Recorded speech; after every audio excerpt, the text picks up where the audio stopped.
नमस्कार। एक नई सुबह की शुरुआत के साथ एक बार फिर हम हाजिर हैं नए तेवर नए कलेवर के साथ, नया सवेरा के इस बेहद विशेष अंक को लेकर। मैं हूं शैला निगार, मेरे साथ है मेरी सहयोगी भावना नैयर।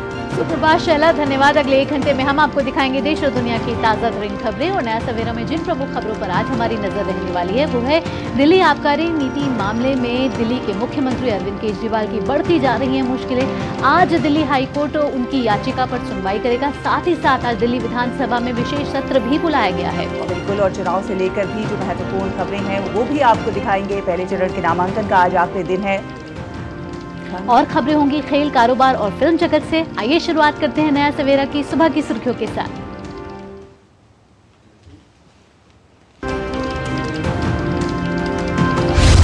आबकारी नीति घोटाले में आरोपी अरविंद केजरीवाल की याचिका पर दिल्ली हाईकोर्ट में सुनवाई आज। ईडी की गिरफ्तारी को दी गई है चुनौती।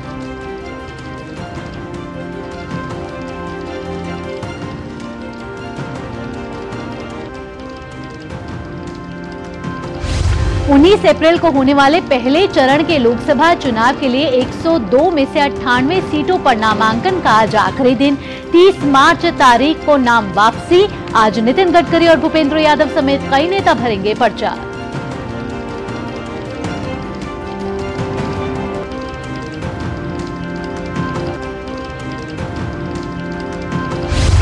मध्य प्रदेश, बिहार, बंगाल में बीजेपी के स्टार प्रचारकों की लिस्ट आई सामने। यूपी में मथुरा से योगी आदित्यनाथ आज प्रचार की करेंगे शुरुआत। टीएमसी के स्टार प्रचारकों की सूची से महुआ मोइत्रा का नाम गायब।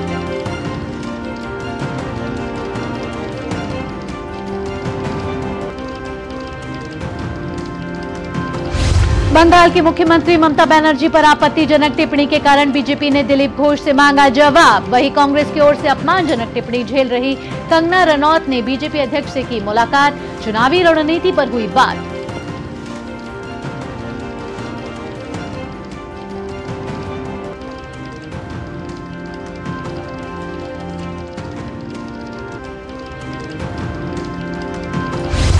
दक्षिण में जगनमोहन रेड्डी और चंद्रबाबू नायडू आज से शुरू करेंगे प्रचार अभियान।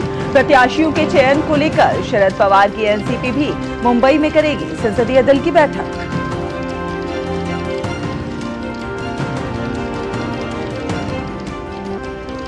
अंतर्राष्ट्रीय खबरों में अमेरिका के बाल्टीमोर में पुल ढहने से 6 लोगों की मौत। अगली सूचना तक बंदरगाह पर जहाजों की आवाजाही निलंबित। राष्ट्रपति बाइडेन ने कहा संघीय सरकार करेगी तबाह हुए पुल का पुनर्निर्माण।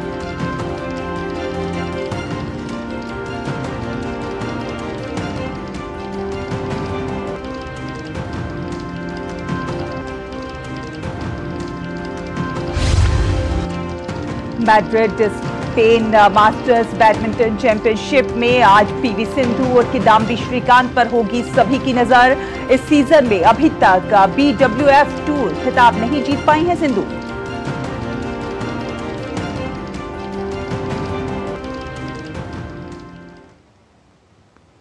नया सवेरा की शुरुआत करते हैं। सबसे पहले देखते हैं देश भर से कुछ खास खबरें।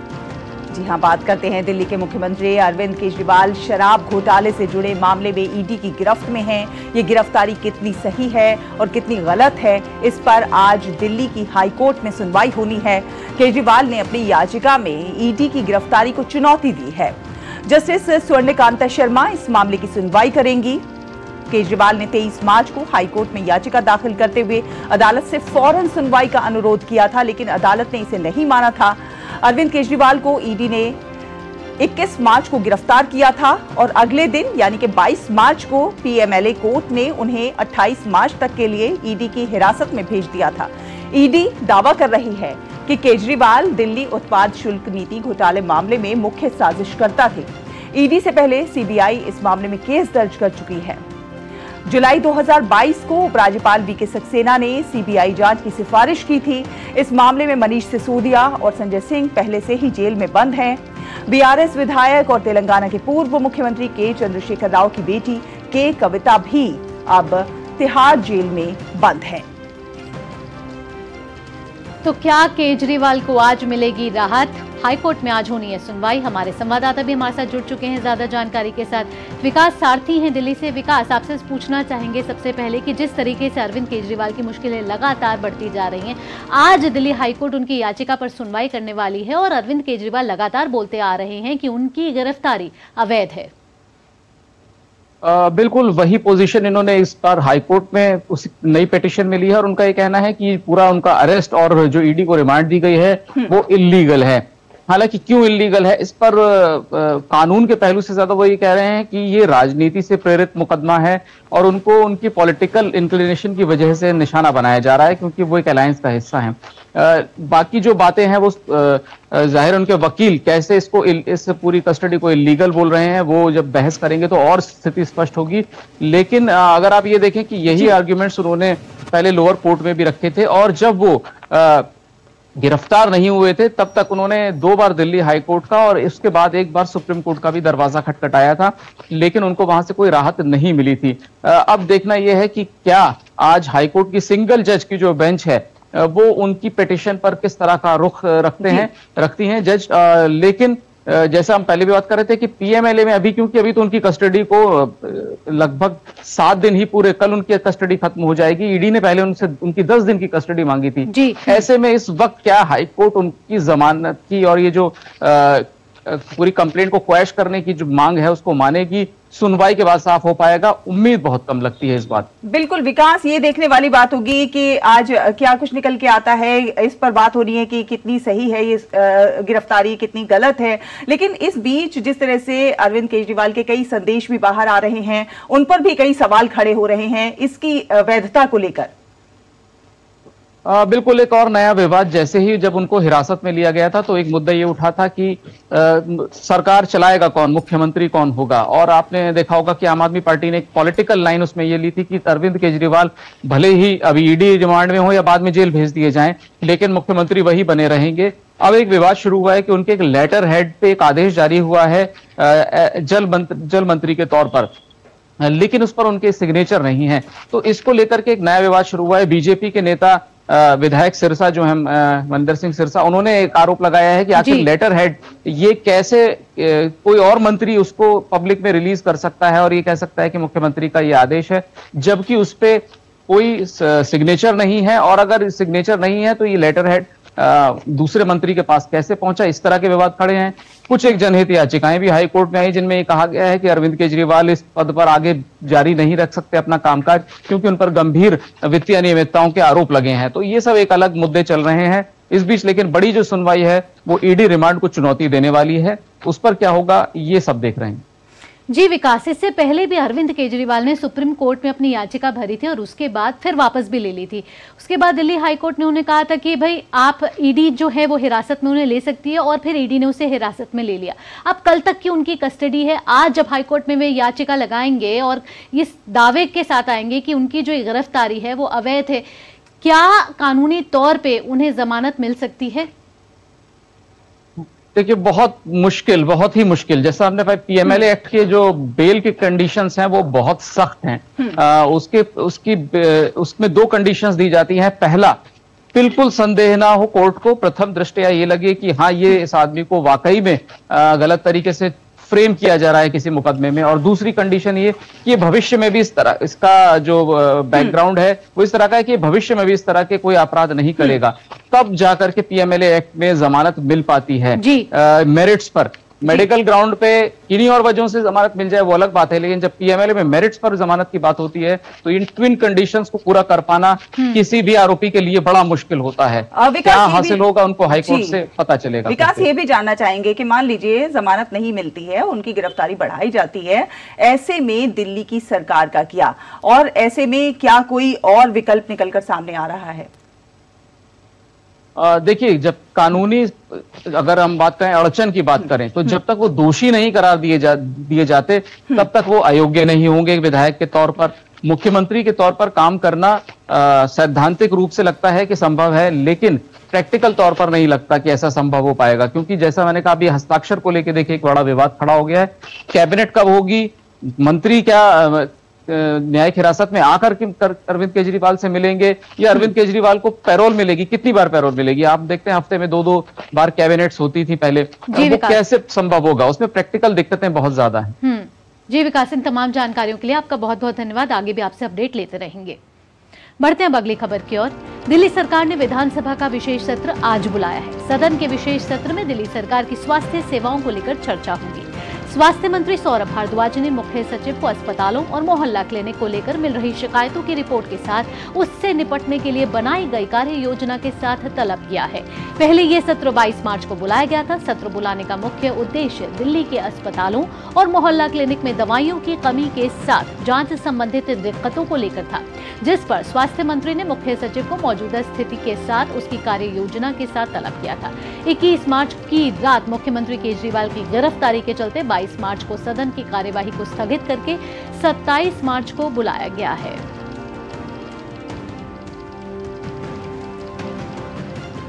और आपको बता दें एक और अहम खबर, दिल्ली बीजेपी के अध्यक्ष वीरेंद्र सचदेवा आज दिल्ली पुलिस कमिश्नर से सुबह 11 बजे मुलाकात करने जा रहे हैं।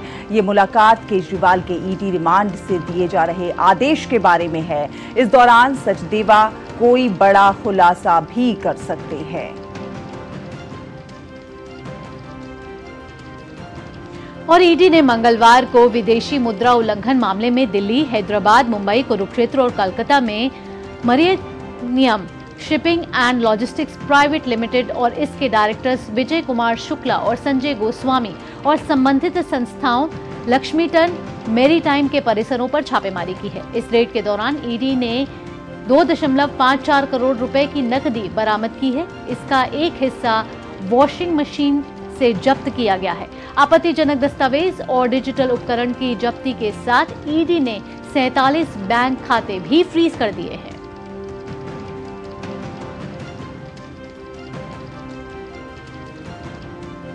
और इसी के साथ नया सवेरा में फिलहाल वक्त एक छोटे से ब्रेक का हुआ है। जल्द हाजिर होंगे कुछ और खबरों के साथ। देखते रहिए डीटी न्यूज।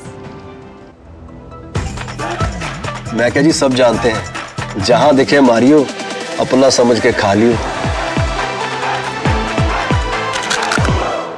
चुलबुलापन जिसकी हर बात में भूल जाए, मेरी जैसी मेरी अपनी पताका चाय, गजब का स्वाद। Delivery boy has picked your order. अरे भाई पता है भूख लगी है। 30 मिनट का मैसेज नोटिफिकेशन आया था ना। मैसेज के सारे थोड़ी बैठ सकते हैं। कल आपने कुछ शेयर्स बेचे थे ना? हाँ, तो चेक किया? मैसेज आया तो था। सिर्फ मैसेज काफी नहीं है। आप शेयर मार्केट में कोई भी ट्रांजैक्शन करते हैं ना, तो स्टॉक एक्सचेंज से आए एसएमएस या ईमेल को अपने डीमैट अकाउंट और बैंक स्टेटमेंट के साथ भी टैली कीजिए। बेटा भूख में ना दिमाग बंद हो जाता है। सोच कर समझ कर इन्वेस्ट कर। कोविड ने हम लोगों को work from home and flexibility दोनों सिखा दी। Handling my job responsibilities and अपना घर। एनपीएस भी इसी तरह फ्लेक्सिबल है। इन्वेस्टमेंट ऐप के थ्रू अपना अकाउंट इजीली ओपन किया और अब उसी ऐप के थ्रू अपना अकाउंट फुल्ली ऑपरेट कर रहा हूँ। कोई रिस्ट्रिक्शन नहीं है, किसी भी समय लॉग इन कर सकता हूँ और अपने इन्वेस्टमेंट की अमाउंट चेंज भी कर सकता हूँ। जितना पॉसिबल होता है उतना अपने इनकम से बचाता हूँ और अपने एनपीएस अकाउंट में इन्वेस्ट करता हूँ। अपने बेहतर कल को सुनिश्चित करने के लिए एनपीएस जरूरी है।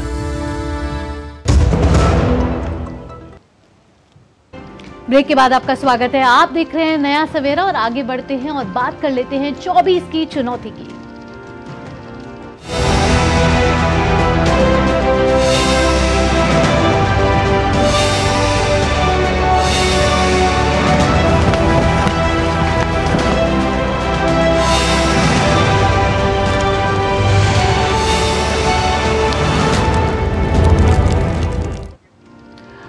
अप्रैल को होने वाले लोकसभा चुनाव के पहले चरण के नामांकन का आज आखिरी दिन है और इस समय देश में 18वीं लोकसभा के गठन की प्रक्रिया चल रही है।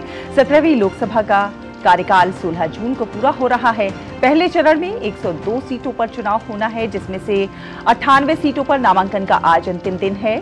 बिहार की 4 सीटों पर नामांकन भरने की आखिरी तारीख कल यानी कि 28 मार्च है। बिहार में पर्चों की जांच 30 तारीख को होगी और नाम वापस लेने की अंतिम तिथि 2 अप्रैल है। तमिलनाडु की 39, राजस्थान की 12, उत्तर प्रदेश की 8, मध्य प्रदेश की 6, उत्तराखंड, असम और महाराष्ट्र की 5, बिहार की 4, पश्चिम बंगाल की 3, अरुणाचल प्रदेश, मणिपुर और मेघालय की 2 सीटों समेत छत्तीसगढ़, मिजोरम, नागालैंड, सिक्किम, त्रिपुरा, अंडमान निकोबार द्वीप समूह, जम्मू कश्मीर, लक्षद्वीप और पुडुचेरी में 1-1 सीट पर मतदान होगा। तो पहले चरण का चुनाव 19 अप्रैल को होगा और नामांकन भरने का आज आखिरी दिन है। संवाददाता हमारे साथ जुड़ चुके हैं ऋषि कुमार दिल्ली से। ऋषि, सुप्रभात। आपसे ताज़ा अपडेट जानना चाहेंगे कि 102 सीटों पर चुनाव होना है पहले चरण के लिए और 98 सीटों पर नामांकन भरने का आज आखिरी दिन है।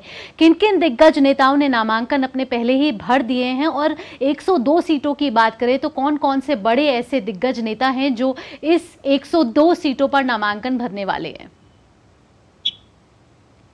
और देखिए, निश्चित तौर से जिस तरीके से हम देख रहे हैं तो चुनावी बिगुल जब बजा है तो उसके बाद जो प्रथम चरण का जो मतदान होना है उसके लिए नामांकन प्रक्रिया शुरू होने के बाद अब वो क्षण आ रहा है जिसमें नामांकन की जो तिथि है वो सिर्फ बिहार को अगर छोड़ दे तो आज सभी जगहों पर समाप्त हो रही है प्रथम चरण के लिए। तो वही बिहार के लिए कल तक का अवसर है। जैसे कि चुनाव आयोग की पुरजोर कोशिश ये रहती है कि अधिकांश जो सुविधाएं हैं वो उम्मीदवार से लेकर लोगों तक सभी को मुहैया कराई जाएं और उसी प्रक्रिया के तहत बिहार के उम्मीदवारों को ये सुविधा दी गई कि वो कम से कम बिहार में जो होली को लेकर एक दिन का वहां पर अंतराल देखा गया था उसकी पूर्ति करते हुए एक दिन अतिरिक्त समय उनको दिया गया। जहां तक इस पूरे चरण में अगर हम देखें तो 102 सीटें आती हैं और करीब 21 जो राज्य हैं उसमें ये चुनाव होना है प्रथम चरण के लिए। तमाम दिग्गज इस दौरान चुनाव में अपनी अपनी जो आजमाइश के लिए नामांकन दाखिल कर चुके हैं और बाकी के आज कुछ की संभावना है। जहां तक उत्तर प्रदेश की बात करें तो उत्तर प्रदेश में तमाम जो नेता हैं जो प्रथम चरण में खासतौर से मुरादाबाद और आसपास के जो इलाके हैं, रामपुर भी इसमें आता है, इन सभी इलाकों में वोटिंग होनी है और यहाँ पर काफी उहापोह की स्थिति है खासतौर से विपक्षी पार्टियों में कि वो अपने उम्मीदवारों को कैसे देखें। कल ही हमने देखा कि मुरादाबाद को लेकर एक उम्मीदवार का नाम रात में ही बदला गया और रामपुर के लिए उम्मीदवार तय नहीं हो पा रहा है समाजवादी पार्टी के लिए, तो संभवतः आज देखना होगा। इस तरीके की तमाम स्थिति भी देखी गई। हमने देखा कि डॉक्टर जितेंद्र सिंह ने जम्मू कश्मीर में अपना पर्चा दाखिल किया। तो ऐसे तमाम नेता हैं जो इस प्रथम चरण में अपना अपना नामांकन दाखिल कर चुके हैं और इसके बाद जो स्थिति बनेगी उसमें स्क्रूटनी का वक्त आएगा और स्क्रूटनी के लिए जो 2 दिन का वक्त रखा जाता है उसमें ये तय होगा कि जो उन्होंने अपने दावे किए हैं, जो अपनी सच्चाई रखी है नामांकन के दौरान, जो जो बातें रखी हैं वो कितनी सही है और कितनी गलत है और उसके बाद उनको नाम वापसी का अवसर भी मिलेगा। तो कुल मिलाकर जो चुनावी गहमा गहमी है अब धीरे धीरे जोर आजमाइश की ओर बढ़ रही है और देख रहे हैं कि जो रैलियों का जो शुरुआत होनी है वो करीब 30 तारीख है, जबकि ये नाम वापसी की जो तिथि है प्रथम चरण के लिए उसके बाद उम्मीद है कि रैलियों की शुरुआत हो जाए। जी बिल्कुल, चुनाव प्रचार भी देखिए अपनी गति पकड़ता जा रहा है। तमाम उम्मीदवार अपने अपने पक्ष में जो है वोट मांगने के लिए भी जो है जनता के बीच अपनी बातें बताने के लिए भी उतरने लगे हैं। तो ऐसे में तमाम जो पार्टियां हैं वो अपनी जमीन तलाशती हुई भी नजर आ रही हैं।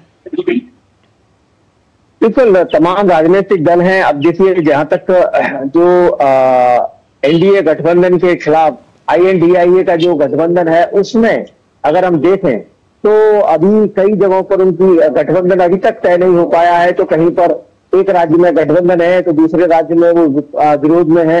ऐसी तमाम स्थितियां देखने को मिल रही हैं।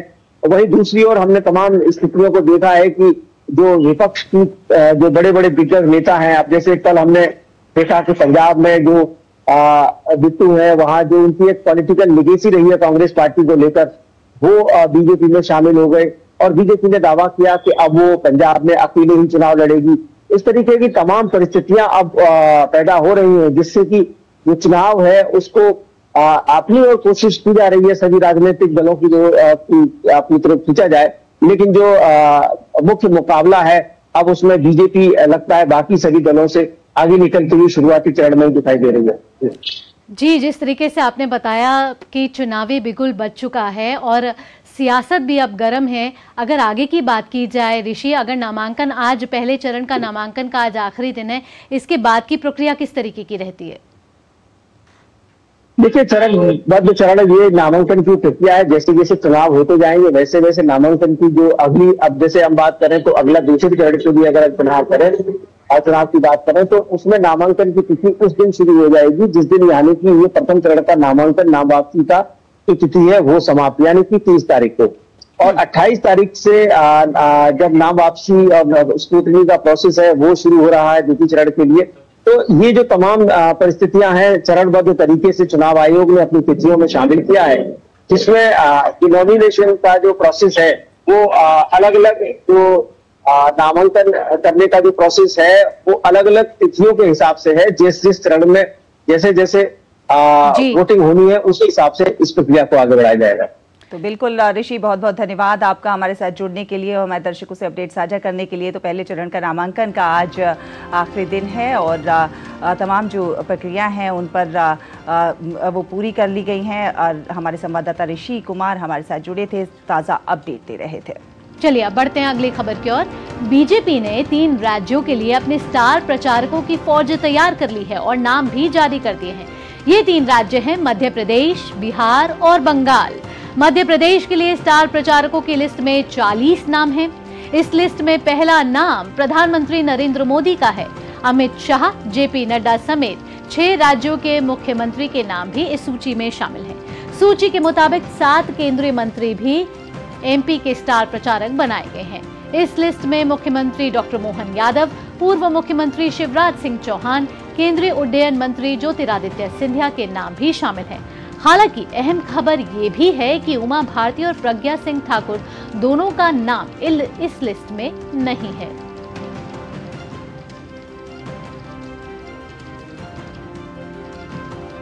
तो वहीं बिहार के लिए कुल 40 नेताओं को शामिल किया गया है। प्रधानमंत्री नरेंद्र मोदी के साथ अमित शाह, जेपी नड्डा, राजनाथ सिंह, नितिन गडकरी, एमपी के सीएम मोहन यादव, बिहार के दोनों डिप्टी सीएम सम्राट चौधरी, विजय सिन्हा के अलावा सुशील मोदी को भी शामिल किया गया है। वहीं केंद्रीय मंत्री अश्विनी चौबे को भी जगह मिली है। हालांकि बक्सर से उनका टिकट कट गया है। पश्चिम बंगाल से बीजेपी की 40 स्टार प्रचारकों की लिस्ट में फिल्म अभिनेता मिथुन चक्रवर्ती और पार्टी के आईटी सेल के प्रमुख अमित मालवीय का नाम भी शामिल है। पीएम मोदी और प्रमुख केंद्रीय नेताओं के अलावा पश्चिम बंगाल में भाजपा की ओर से शुभेंदु अधिकारी, दिलीप घोष, स्वप्न दास गुप्ता, मुफुजा खातून, रुद्रनील घोष, अमिताभ चक्रवर्ती, सुकुमार राय, सिद्धार्थ तिर्की, देवाश्री चौधरी सहित कई बड़े नेता स्टार प्रचारक बनेंगे।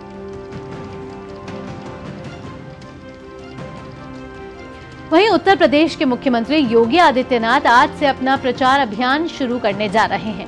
चुनावी रैलियों से पहले मुख्यमंत्री योगी आदित्यनाथ प्रबुद्ध सम्मेलनों के जरिए अलग अलग जिलों में लोगों से संवाद करेंगे और सरकार के कामकाज का लेखा जोखा देंगे। प्रबुद्ध सम्मेलनों की शुरुआत आज मथुरा, मेरठ और गाजियाबाद से होगी। योगी आदित्यनाथ 27 से 31 मार्च तक 15 जिलों में प्रस्तावित सम्मेलनों के जरिए भाजपा के लिए चुनावी जमीन तैयार करेंगे।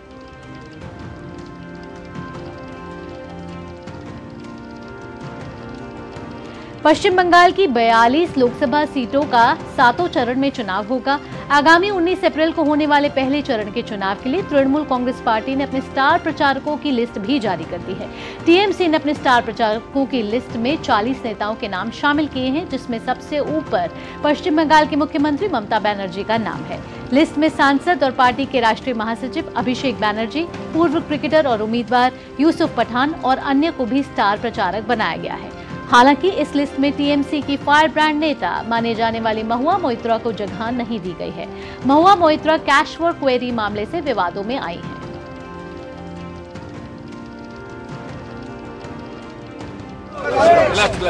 बीजेपी अध्यक्ष जेपी नड्डा ने दिलीप घोष को नोटिस थमाते हुए जवाब मांगा है कि उन्होंने बंगाल की मुख्यमंत्री ममता बनर्जी पर जो आपत्तिजनक टिप्पणी की है उस पर उनका क्या कहना है।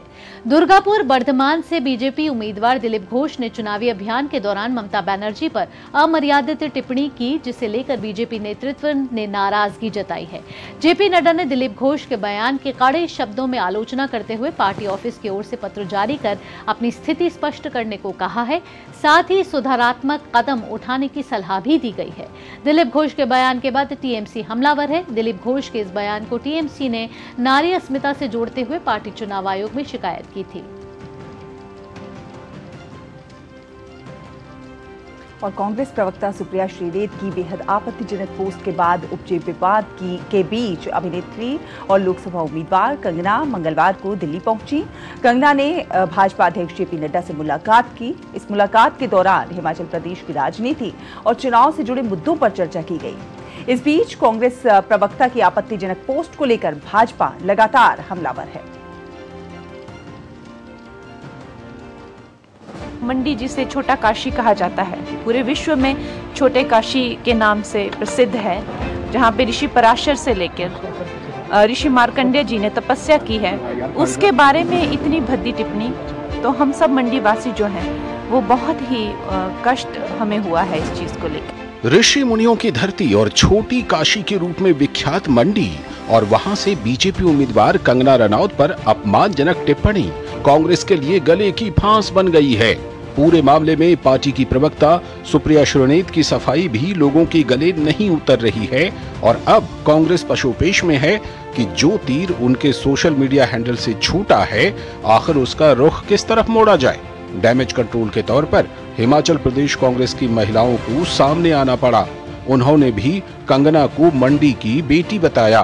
कंगना जी की बात है, वो हिमाचल की बेटी है और कांग्रेस का तो हमेशा से विचारधारा रही है कि हम लोग सब महिलाओं का मान सम्मान करते हैं। हिमाचल देवभूमि है, देवी देवताओं की भूमि है, तो ऐसी कोई भी ऐसी बात नहीं है और इस बात को यहीं पे ख़त्म कर देना चाहिए, क्योंकि उन्होंने खुद सामने आके क्लैरिफाई कर दिया है कि मैंने ना मेरी कभी ऐसी सोच थी, ना मैंने कभी ऐसा किया, और उन्होंने इसकी शिकायत भी दर्ज की है।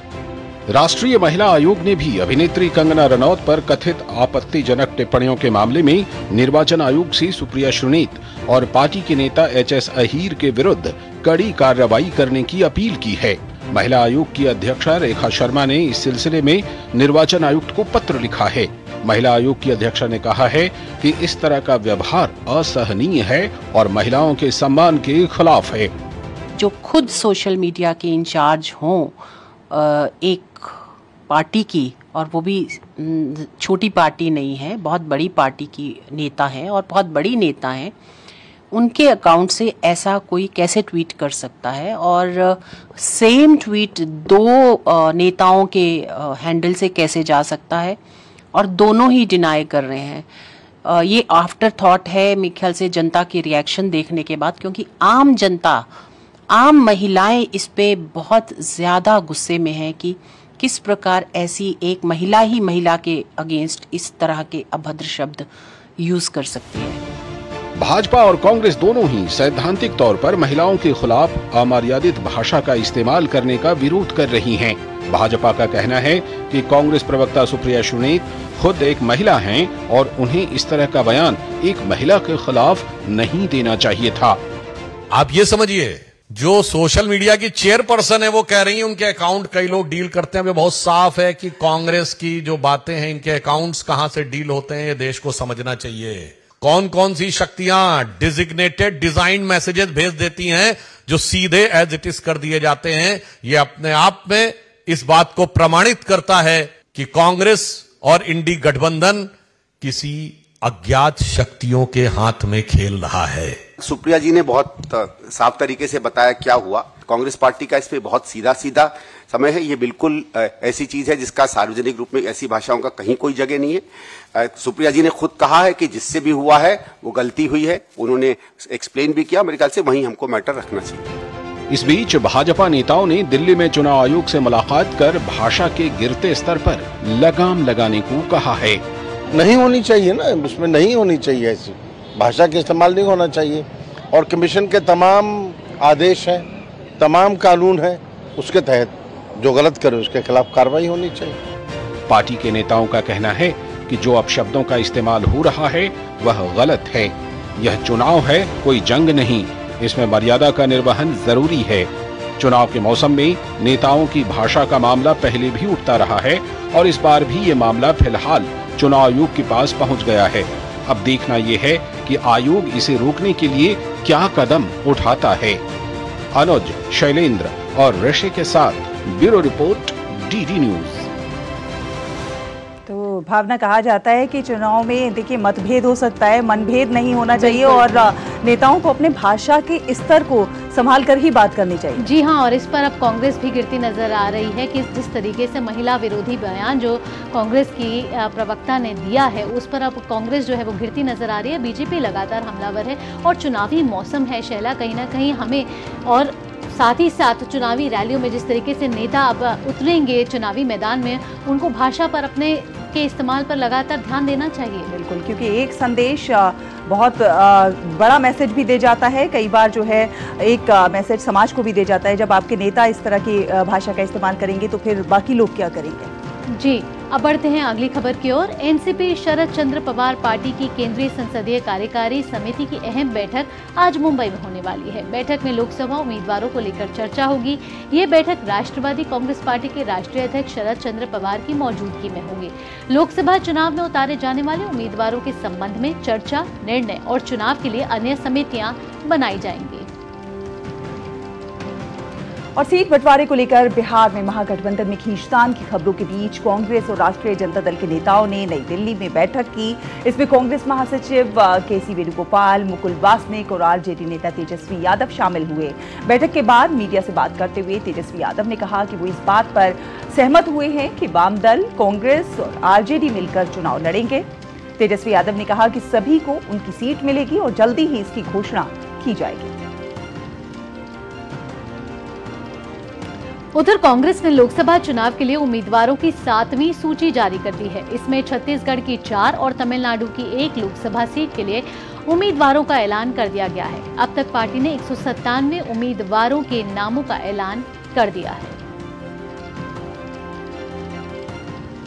तो ये खबरें आप देख रहे थे 24 की चुनौती की।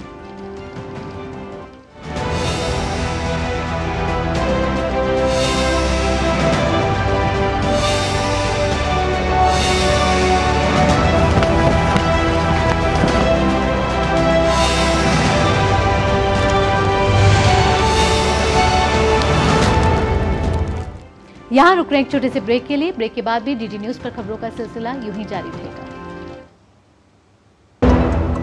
चुलबुला बनूं जिसकी हर बात में भूल जाए, मेरी जैसी मेरी अपनी पताका। पताका चाय, गजब का स्वाद। मैं क्या जी, सब जानते हैं, जहां दिखे मारियो, अपना समझ के खा लियो। मैंने अपना एनपीएस अकाउंट ऑनलाइन ओपन कर दिया था। सीरियस सेविंग स्टार्ट की after I landed my first job eight 23। अपने कॉर्पोरेट में बस अपना एनपीएस नंबर दिया एंड इन्वेस्टिंग चालू। थोड़े ही दिन पहले मेरा जॉब बदल गया, मैं मुंबई से राजकोट आ गई, लेकिन मेरा NPS account same. I just transfer the same account to my new company. NPS किसी भी जगह से ऑपरेट हो सकता है, जहाँ मैं वहाँ मेरा एनपीएस अकाउंट। अपने बेहतर कल को सुनिश्चित करने के लिए एनपीएस जरूरी है। Delivery boy has picked your order. अरे भाई, पता है भूख लगी है। 30 मिनट का मैसेज नोटिफिकेशन आया था ना। मैसेज के सारे थोड़ी बैठ सकते हैं। कल आपने कुछ शेयर्स बेचे थे ना? हाँ, तो चेक किया? मैसेज आया तो था। सिर्फ मैसेज काफी नहीं है। आप शेयर मार्केट में कोई भी ट्रांजैक्शन करते हैं ना, तो स्टॉक एक्सचेंज से आए एसएमएस या ईमेल को अपने डीमैट अकाउंट और बैंक स्टेटमेंट के साथ भी टैली कीजिए। बेटा, भूख में ना दिमाग बंद हो जाता है। सोचकर समझकर इन्वेस्ट कर।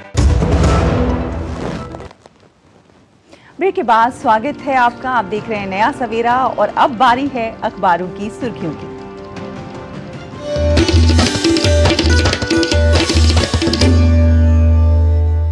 और अखबारों की सुर्खियां जानने के लिए चलते हैं आपको हमारे न्यूज रूम, जहां हमारी सहयोगी संध्या मौजूद है। संध्या, सुप्रभात। क्या है आज विभिन्न अखबारों की मुख्य सुर्खियां?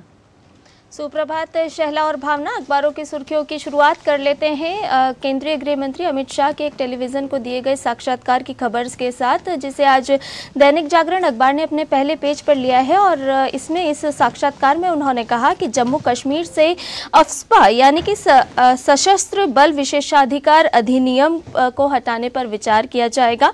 और उन्होंने ये भी कहा कि सितंबर के अंत तक चुनाव की गारंटी है, यानी कि चुनाव संपन्न कराए जा सकते हैं।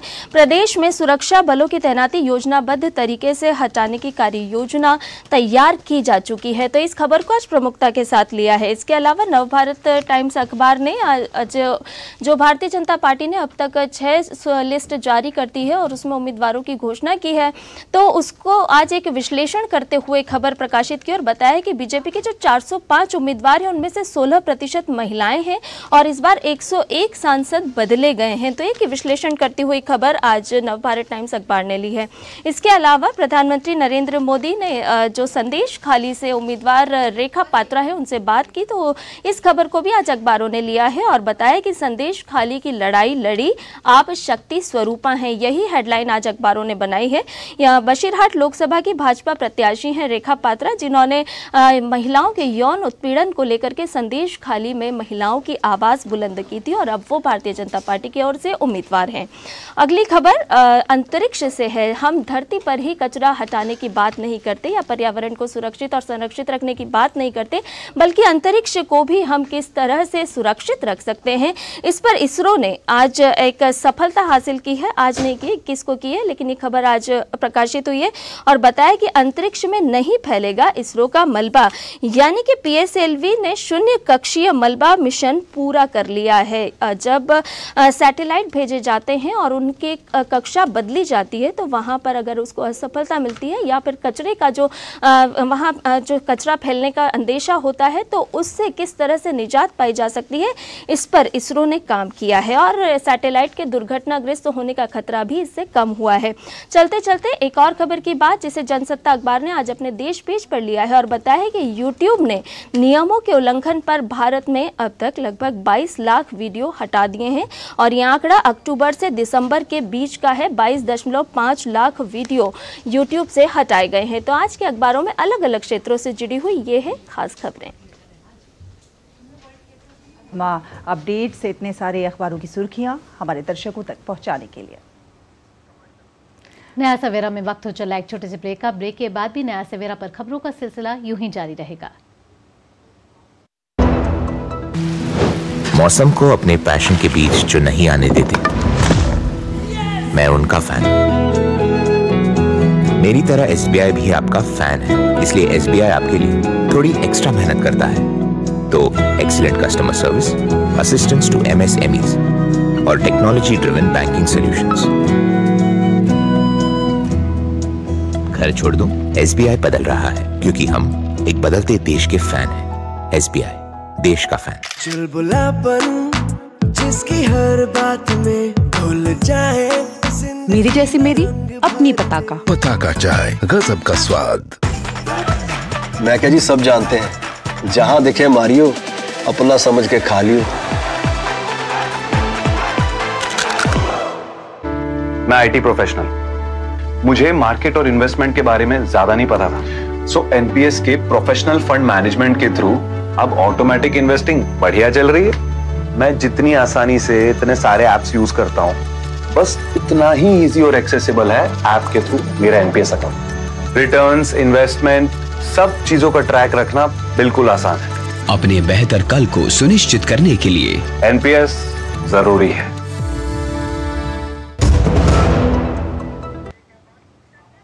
ब्रेक के बाद आपका स्वागत है। आप देख रहे हैं नया सवेरा और ब्रेक से जाने से पहले हम आपको 24 की चुनौती से जुड़ी तमाम खबरें दिखा रहे थे, जिसमें हम आपको बता रहे थे कि आगामी लोकसभा चुनाव के चलते किस तरीके से अब चुनावी अभियान जो है वो तेजी पकड़ रहा है और सभी राजनीतिक पार्टियां जो हैं वो अपना दमखम दिखाने की भरपूर कोशिश कर रही हैं। और जैसा कि हमने आपको ब्रेक से जाने से पहले बताया शैला सभी दर्शकों को कि आज पहले चरण के चुनाव के लिए नामांकन का भी आखिरी दिन है और 102 सीटों पर जो पहले चरण के चुनाव होने वाले हैं उसमें 98 सीटें जो हैं उस पर आज नामांकन भरने का आखिरी दिन है। और बिल्कुल अब रुक कर लेते हैं कुछ दुनिया भर की खबरों का।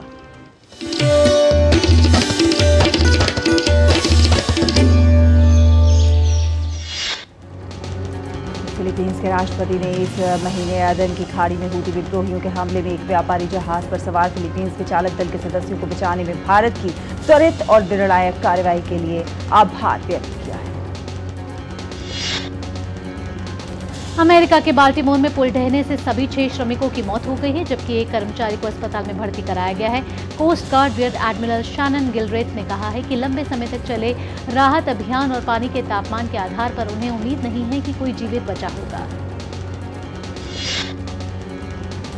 अमेरिकी राष्ट्रपति जो बाइडेन ने कहा कि संघीय सरकार बाल्टीमोर में फ्रांसिस स्कॉट की ब्रिज का पुनर्निर्माण करेगी। इसके लिए संघीय सरकार पूरी लागत का भुगतान करेगी। उन्होंने उम्मीद जताई कि कांग्रेस उनके प्रयास का समर्थन करेगी। अमेरिका स्थित भारतीय दूतावास ने बाल्टीमोर में फ्रांसिस स्कॉट की ब्रिज पर हुई दुर्भाग्यपूर्ण घटना से प्रभावित सभी लोगों के प्रति संवेदना व्यक्त की है।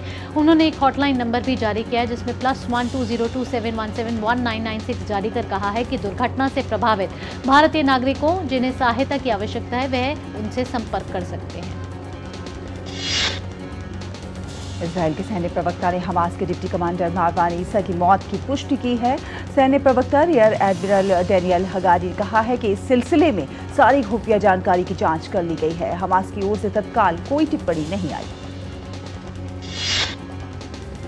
विकीलीक्स के संस्थापक जूलियन असांजे के अमेरिका प्रत्यर्पण पर लंदन हाई कोर्ट ने फिलहाल रोक लगा दी है। कोर्ट ने कहा है कि अमेरिका को यह आश्वासन देना चाहिए कि उन्हें मृत्युदंड का सामना नहीं करना पड़ेगा। अदालत ने अमेरिका को जवाब देने के लिए अपने फैसले को 3 हफ्तों के लिए टाल दिया है। पाकिस्तान के खैबर पख्तूनख्वा के शांगला के बेशम शहर में वाहन में हुए आत्मघाती हमले के बाद 5 टीवी नागरिकों सहित कम से कम 6 लोग मारे गए हैं। मलकंद के पुलिस उप महानिरीक्षक ने बताया कि जो चीनी नागरिक हमले का शिकार हुए हैं वो इंजीनियर थे। अमेरिका की 25 वर्षीय लेक्सी अल्फोर्ड इलेक्ट्रिक कार के जरिए पूरी दुनिया का चक्कर लगाने वाली पहली महिला बन गई है। अल्फोर्ड ने फ्रांस के नीस में 26 मार्च को 30,000 किलोमीटर की दूरी तय कर ये रिकॉर्ड बनाया है। मियामी की रहने वाली लेक्सी अल्फोर्ड ने 6 महाद्वीप और 27 देशों का इलेक्ट्रिक कार से सफर कर गिनीज विश्व रिकॉर्ड में अपना नाम भी दर्ज कराया है। और यूके में पिछले वर्ष भारतीय दूतावास पर हमले के समय भारतीय तिरंगे को सड़क का उठाने वाले सत्यम सुरारा को लंदन स्कूल ऑफ इकोनॉमिक्स में विरोध का सामना करना पड़ रहा है। सत्यम लंदन स्कूल ऑफ इकोनॉमिक्स में LLM के छात्र हैं और छात्र संघ चुनाव में सत्यम ने महासचिव के पद के लिए अपना नामकरण किया था, जिसके बाद सत्यम को प्रचार पोस्टर फाड़े जाने पर और पोस्टर पर उसके चेहरे पर लाल निशान लगाने जैसे दुर्व्यवहार का सामना करना पड़ रहा है। The LSE student union elections were declared in around February and the early March, and then I filed my nomination for the same, and I was running for the post of General Secretary for the LSE Students Union. Somewhere around 14th, 15th of March, we noticed that my posters, the campaigning posters in the campus which I had put on, I started to being ripped off, they were torn and they were disappeared. Then we complained to the authorities. Then we replaced all the posters that were ripped off as well. And then on 15th and 16th, some of my posters were defaced. Like there were crosses on my face and things were written like anyone but Satyam and red marks on my face. तो अंतर्राष्ट्रीय खबरों के बाद अब बात कर लेते हैं कारोबार जगत की फटाफट अंदाज में।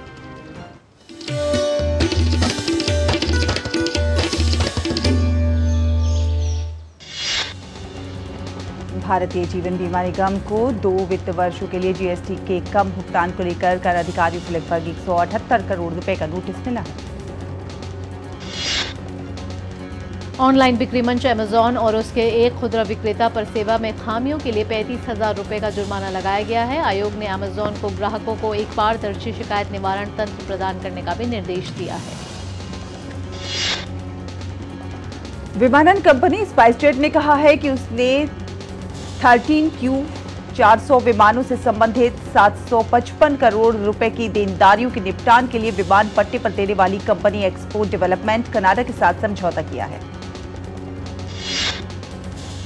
S&P ग्लोबल रेटिंग्स ने अगले वित्त वर्ष 2024-25 के लिए भारत की ग्रोथ रेट का अनुमान बढ़ाकर मंगलवार को 6.8% तक कर दिया। अमेरिका स्थित एजेंसी ने पिछले साल नवंबर में मजबूत घरेलू गति के बीच वित्त वर्ष 2024-25 में भारत की वृद्धि 6.4% होने का अनुमान लगाया था। चालू वित्त वर्ष 2023-24 में भारतीय अर्थव्यवस्था में 7.6% की वृद्धि होने का अनुमान है। प्याज निर्यात प्रतिबंध को आगे बढ़ाने की वजह से मंडी की कीमतों में संभावित गिरावट की चिंताओं के बीच सरकार ने किसानों को भरोसा दिलाया है कि वो उनके हितों की रक्षा के लिए अगले 2-3 दिन में 5 लाख टन रबी प्याज की खरीद शुरू करेगी। जापान की प्रमुख वाहन company Nissan motor company limited वित्त वर्ष 2025-26 तक भारत में 3 नए मॉडल उतारने की योजना बना रही है। कंपनी ने बयान में कहा है कि उसने अपनी नई वैश्विक व्यापार योजना के तहत देश को निर्यात का केंद्र बनाने की योजना बनाई है। और अब खबरें खेल जगत से।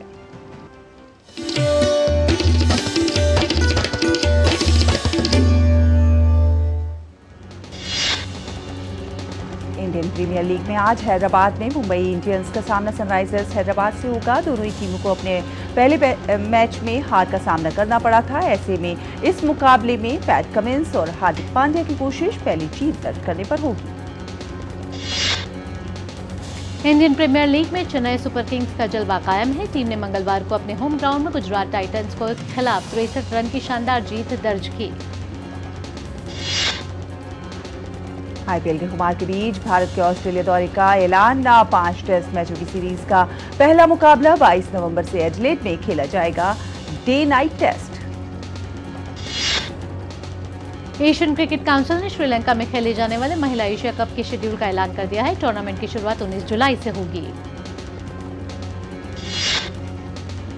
स्पेन में खेली जा रही मैड्रिड स्पेन मास्टर्स बैडमिंटन प्रतियोगिता में आज भारत की पीवी सिंधु अपने अभियान का आगाज करेंगी। सिंधु का सामना पहले दौर में कनाडा के वेन यू हांग से होगा। वहीं पुरुष वर्ग में किदाम्बी श्रीकांत भी आज अपने अभियान का आगाज करेंगे। श्रीकांत का पहला दौर में सामना जापान के कू ताकाहाशी से होगा। श्रीलंका के खिलाफ दूसरे टेस्ट मुकाबले के लिए शाकिब अल हसन की हुई बांग्लादेश टेस्ट स्क्वाड में वापसी। करीब साल भर बाद हुई टेस्ट टीम में वापसी। वेल्स की टीम यूरो 2024 में जगह बनाने में चूकी। प्लेऑफ फाइनल मुकाबले में पोलैंड के हाथों पेनल्टी शूटआउट में 5-4 से मिली हार। और अब खबरें ग्लैमर वर्ल्ड से।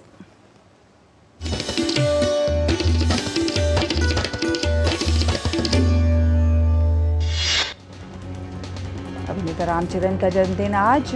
रामचरण अपने परिवार के साथ तिरुपति बालाजी मंदिर में की पूजा अर्चना।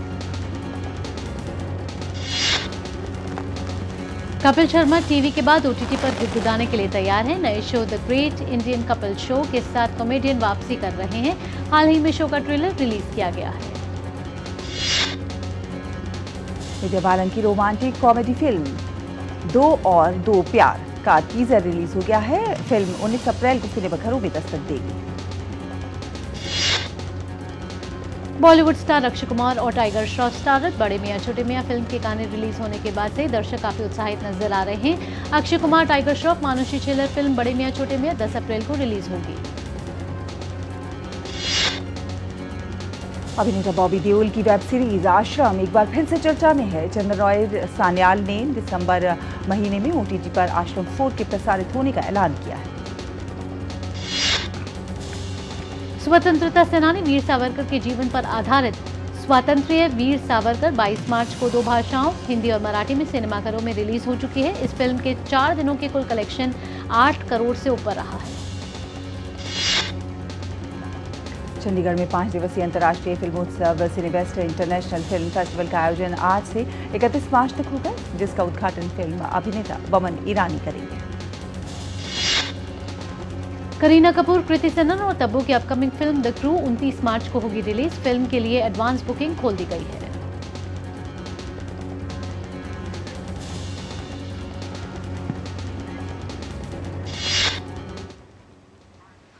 आज वर्ल्ड थिएटर डे है, यानी विश्व रंगमंच दिवस, जो दुनिया भर के कलाकारों को समर्पित है।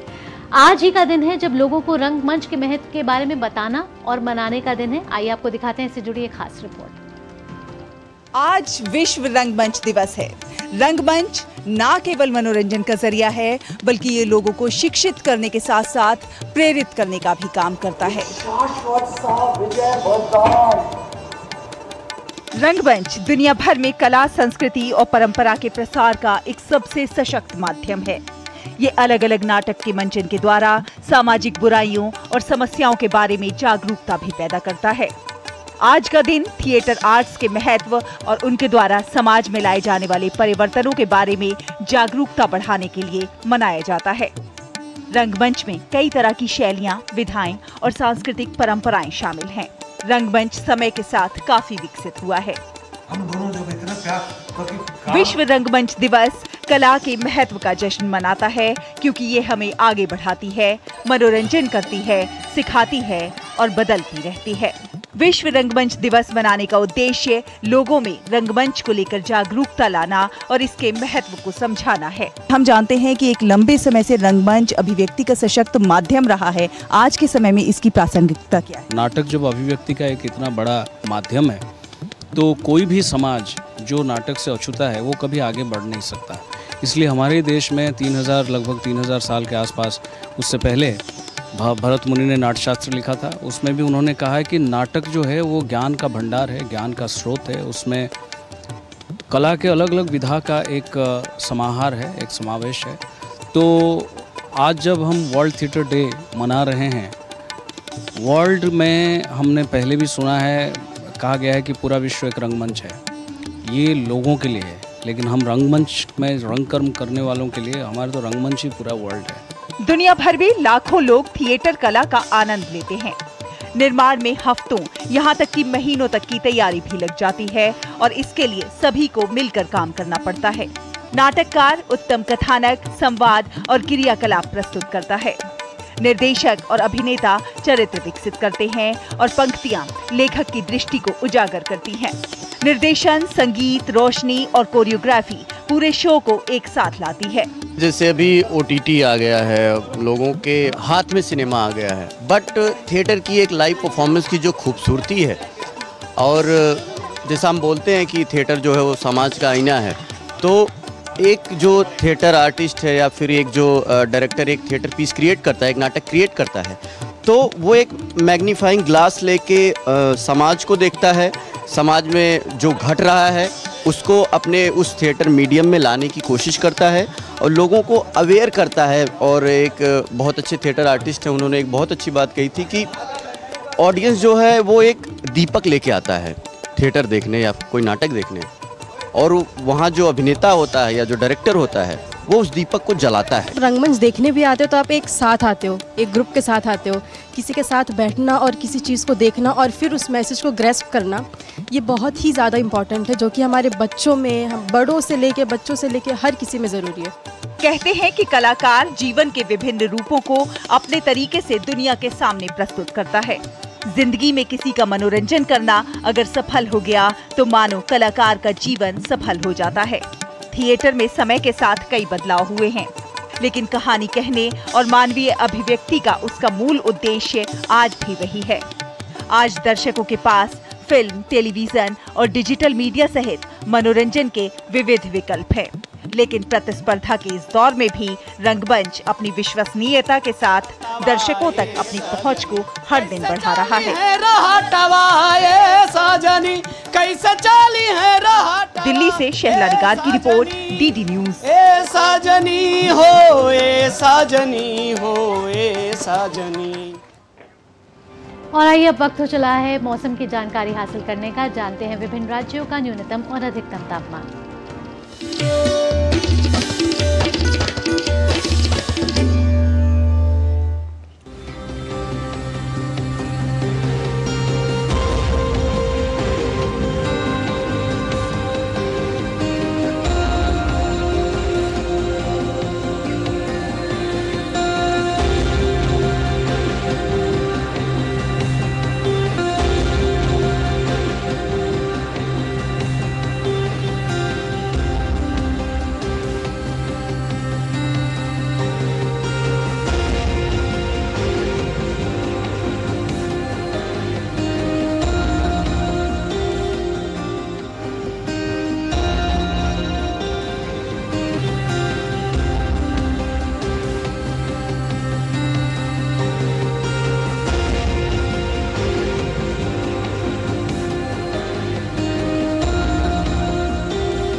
तो इसी के साथ नया सवेरा के आज के इस अंक में बस इतना ही, लेकिन जाने से पहले आपको छोड़ जाते हैं लंदन में आइकॉनिक टॉवर ब्रिज के सामने ओलंपिक पदक विजेता स्काई ब्राउन की स्केट बोर्डिंग की झलकियों के साथ। जी हाँ, ये ओलंपिक पदक विजेता स्केट बोर्डिंग कर रहे हैं और आप इन झलकियों का आनंद लीजिए।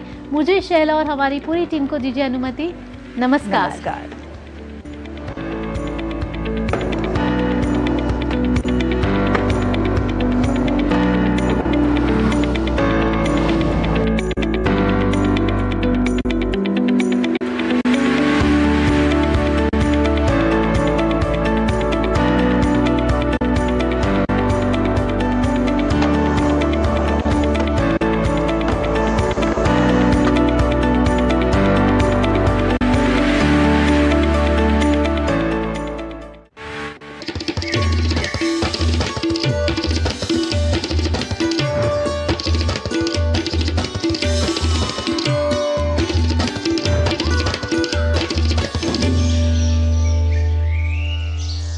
नया सवेरा के प्रायोजक थे वंडर सीमेंट।